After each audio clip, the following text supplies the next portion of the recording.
and you'll have the character to live the way He wants you to live, He'll make you have a good marriage.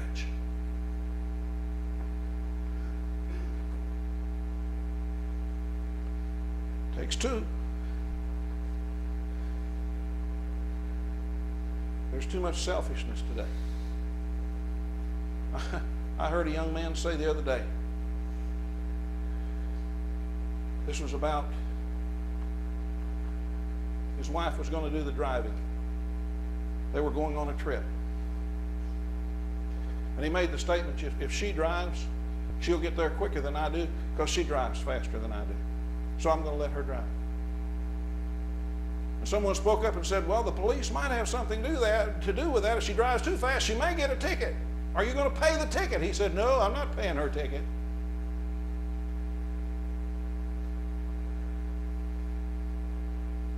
Well, you know me, I can't keep my mouth shut sometimes. I said, you better pay the ticket. If she does the driving, you'd better pay the ticket. But that's the idea so many people have, isn't it? I'm not going to pay her bills. I'm not going to let her have access to my money. And women, they'll hide money away. I don't want my husband to know that I've got this bank account. I don't want my husband to know I've got this credit card. I don't want him to know these things. Listen, God put you together to live together and become as one.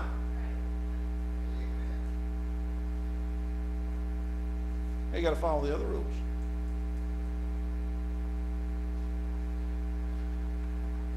You say, preacher, it'll never work in my home. What you're doing is not working.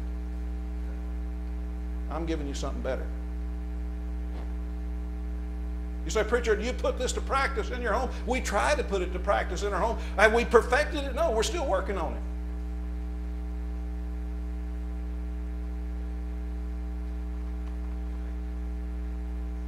It's worked for 38 years. Amen. And it'll work till we get to heaven. A husband must love his wife, and a wife must support her husband. They must love each other.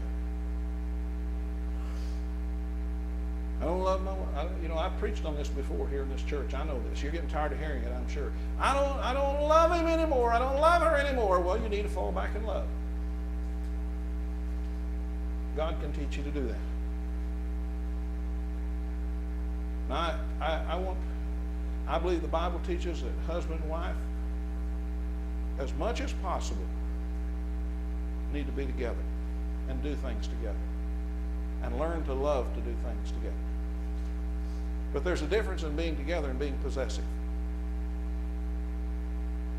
Some men are possessive, they're jealous. Some women are possessive, they're jealous.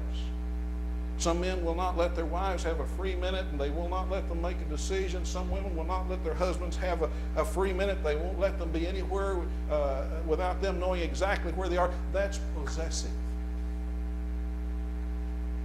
That's not togetherness. You see, possessiveness is based on selfishness. Everybody say it with me. Selfishness. Selfishness. Possessiveness is based on selfishness. Togetherness is based on love. The last thing. A Christian family does not live, act, or dress like the families of the world. Look at verse 13 through 16.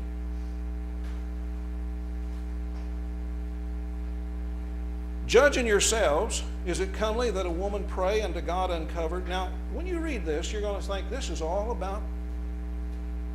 Some people have accused the Apostle Paul of being a male chauvinist and having it in for the women and not giving women the freedom that they need. That's not what this is about. This is not all about women. This is about the family, and it's about the church.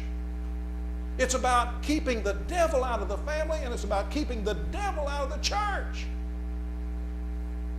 It's just that we live in an age today when people have tossed it aside and said, we don't want to listen to this anymore. It won't work anymore.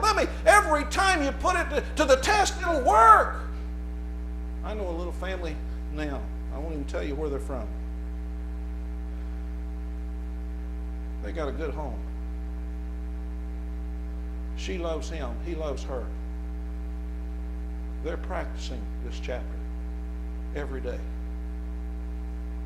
There's no thought in their mind about